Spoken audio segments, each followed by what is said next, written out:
ẹ̀yin èèyàn lé èwo lẹ ṣe ẹ káàbọ̀ sí Mashola Gist TV. Ṣé àlàáfíà ni a bá yín? Gbogbo lé ń kọ́.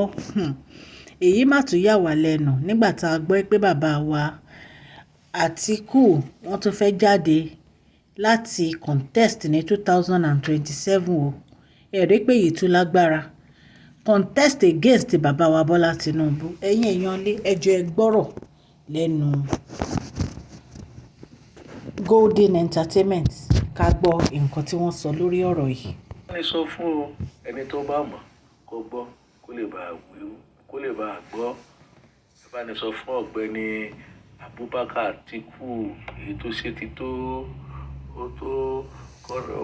owó aráàlú tó yẹ kó fi máa tọ́jú ìlú tó yẹ kó fi máa mú ìdàgbàsókè bá àwọn mẹ̀kúnnù wọ́n máa lọ fi ná sórí ètò òṣèlú. owó yìí náà sì ni owó tí wọ́n gan kọ́ àrò owó tó yẹ kó fi tọ́jú ìlú kó fi tọ́jú mẹ̀kúnnù kó fi tún títí ṣe kó fi tún náà ṣe òun náà ní à ń lò yìí o.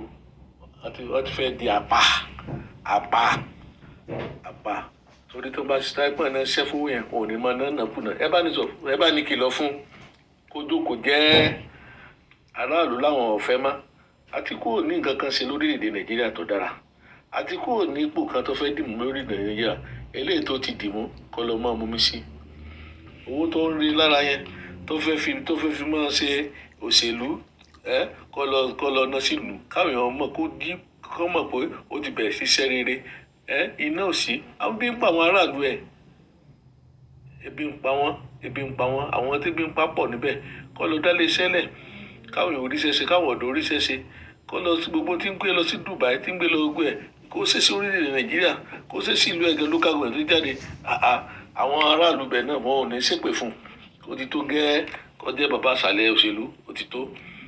Ọ̀gbẹ́ni Bala Ibrahim tó fẹ́ jẹ ní wákìrì tiẹ̀ alukoro ẹgbẹ́ PDP fún Abubakar oníbọ̀gá àwọn bá tún jáde tó kojú aṣíwájú yóò wí ni.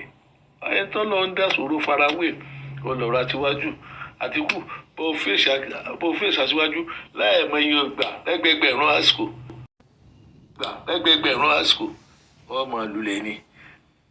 ọmọ lulẹ̀ ni ó ní nǹkan kan ṣe mọ́ ibùn kan májà síwájú kan kọ́ jẹ́ gbé òṣèlú mi náà lọ tó dìde tó lọ fẹ́ dìfà rẹ̀ ó rí nǹkan kan ṣe mọ́. Go and sit down, let other people tó wà nínú ẹgbẹ́ PDP jẹ́ kí náà kí wọ́n gbórí sókè orí wọ́n lọ bẹ́gbẹ́ yẹn jẹ́ o wọ́n lọ gbẹ́gbẹ́ yẹn jẹ́ ká lọ bá jẹ́ kóbi tó dìde mọ́ tóbi bá dìde ńgbà yẹn wàá rí pé níta sọkọlá fẹ́ sọ ó ṣe ká síwájú ọmọ wọlé ìwọ lọ bẹ́gbẹ́ yẹn jẹ́ ìwọ lọ fẹ́gbẹ́ PDP ó sì mọ̀. People are telling you the truth. Lóòótọ́ ariwo Wike lè pọ̀ bẹ́ẹ̀ Wike sóòótọ́ ọ̀rọ̀ bẹ́ẹ̀ tó ọ̀fẹ́ gbọ́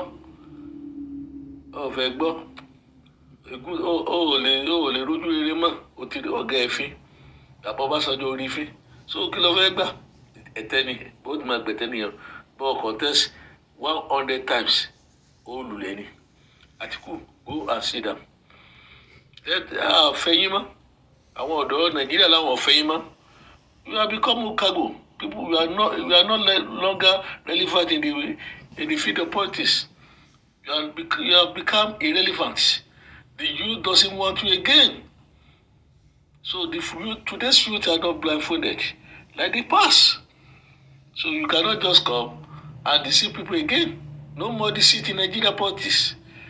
We are telling you, the youth of Nigeria will not allow you and other people that are corrupt leaders to rule this country any longer, to rule Nigeria any longer. Go and sit down. Go and thinking of how to make good name.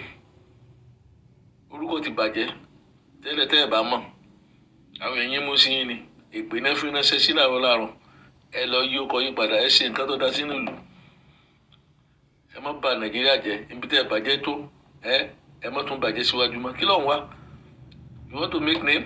You want to make money? God has given you money. You have make money. You have been the first president of the country. It's not enough for you. Please go and sit down. We don't want you. The youth of Nigeria doesn't want you any longer. Ọ̀nà ọ̀rọ̀ àbọ̀ aṣọ fún ọlọ́àbí tó bá dénú ẹ̀ àdòdìdì ilé ẹsẹ̀ the farm rat Adesina wà ń bẹ̀.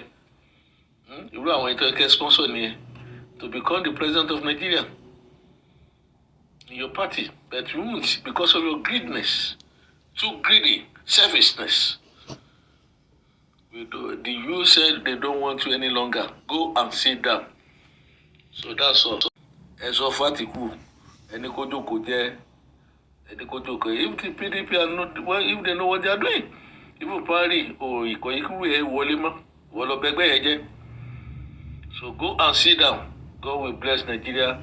God will bear the youth and the people, good people of Nigeria. I can say more at G. Eléyìí kìlọ̀ tó wá láti iléeṣẹ́ Golden Gist Entertainment. Thank you. ẹ̀yin èèyàn lé ọ̀rọ̀ lẹ ti gbọ́ lẹ́nu Golden Entertainment. Bàbá wa Àtíkù ń ṣe bẹbẹ o. Ọlọ́run Elédùmarè á ran bàbá wa Bọ́lá Tinubu lọ́wọ́ láti lè ṣe ìjọba yìí bó ṣe tọ́ àti bó ṣe yẹ.